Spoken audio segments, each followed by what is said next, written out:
I think this is working. Well, Dr. Brock, I went out and bought a web camera just for you, so I hope you appreciate my little video here.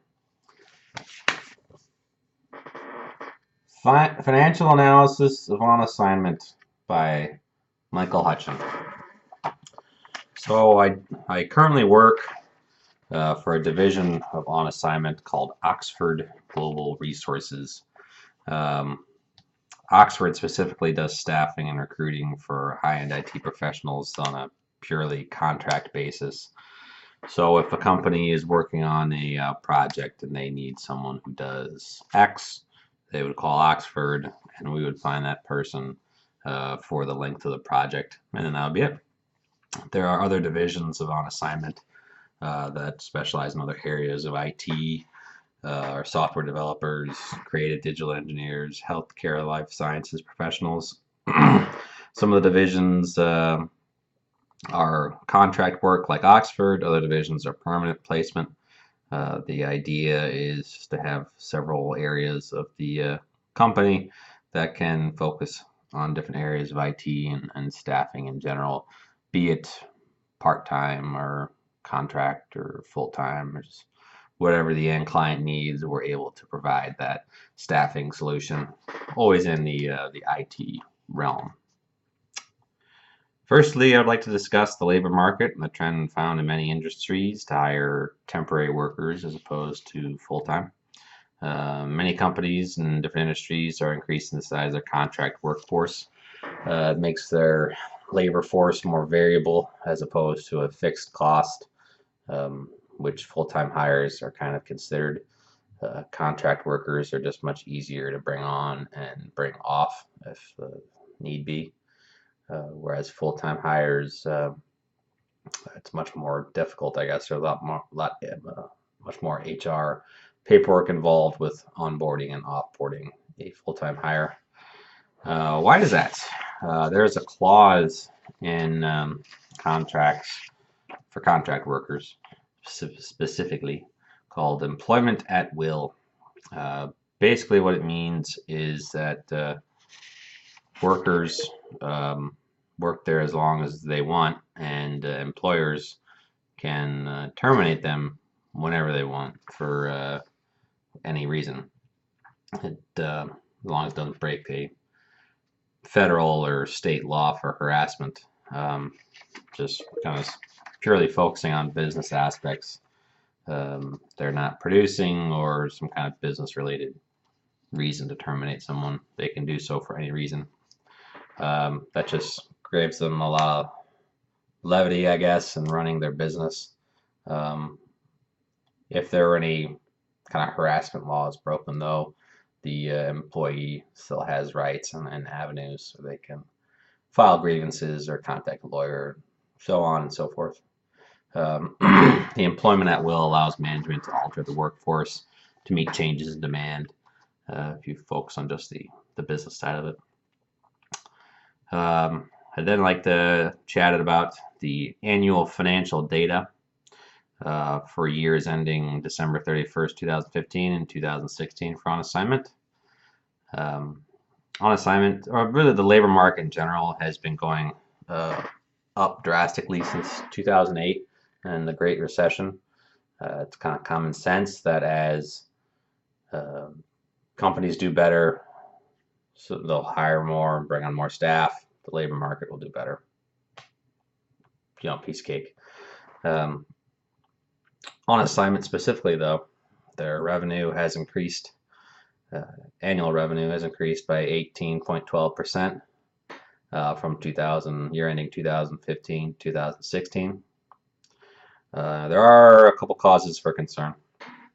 The cost of this revenue has gone up almost 300 million, or the weighted average cost of capital that we learned during the class. So they didn't really say in the data provided, but wherever or whatever venture On Assignment is using to raise capital, be it selling shares of stock or taking out a loan from the bank. I don't believe it's selling shares of stock, because I know that On Assignment is actually buying back a lot of their stock in order to increase the price of it. So it must be some kind of loan from a bank. Uh, and if taking out a loan from the bank and they are increasing the interest rate, why would the bank do that unless they felt like there was some kind of added risk? So it would definitely be something if I was an investor, I'd want some more information on as to why the cost of capital has gone up so much in 1 year. Um, what's going on to make that happen? Regarding on assignment buying back stock, um, it has raised the stock price considerably over the past 6 months. I have it written in the paper. I can't remember what it is, but it's gone up from something like $30 to $50 per share because of this buyback. That's the reason why a lot of analysts that I found thought the stock price was overvalued. But they own more stock of their own company now. They can fight off corporate raiders if need be. There's a whole list of things that can be done by buying back stock. They had extra cash that they were coming up with a reason to do so and to buy back the stock, and they decided that was the best use of that revenue. There's any number of reasons that we've gone over in the class.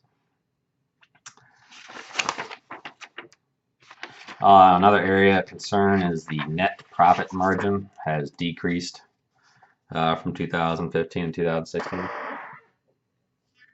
So net profit margin is kind of like the return on sales ratio, the rate of return on sales ratio that we discussed in the early chapters of the class.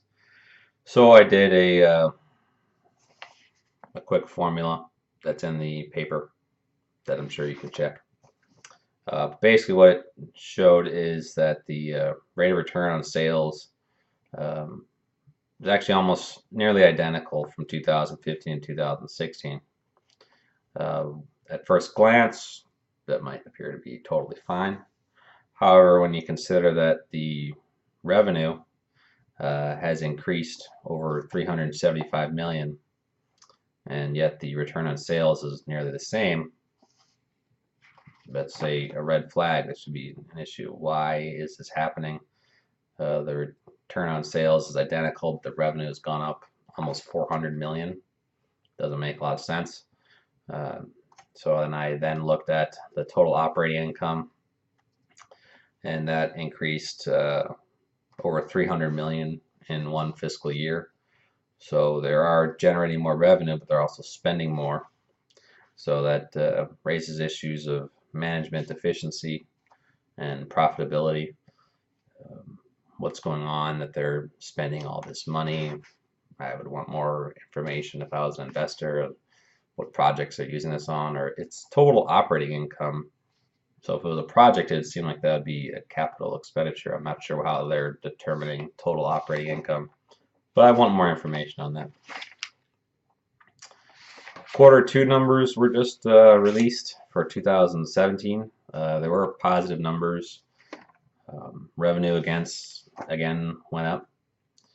But also it's even more impressive that net income rose year over year from Q2 this year versus Q2 2016. That's definitely positive because it's showing the company's being more profitable. Because as we discussed earlier, net profit's been decreasing, or the profit margin's been decreasing, which means net profit decreased. So it's definitely a good sign that net profit is increasing, and hopefully the operating expenses are going down. My dog just walked in. Say hello. Sorry. So in conclusion, would I invest on assignment or not? The answer would be yes. I think the concerns about profitability and management efficiency are definitely there. However, strong revenue growth, I think, outweighs those concerns. On assignment's been growing every year and every quarter since 2008. And as long as you keep making money and your dog is happy, and then everything else will kind of work out eventually. The upper management definitely needs to keep the pressure on keeping down operating costs and improving profitability. But as long as the revenue keeps coming in, then this firm will be successful. So that's my conclusion. Hope you enjoyed my video, and thank you very much for the class.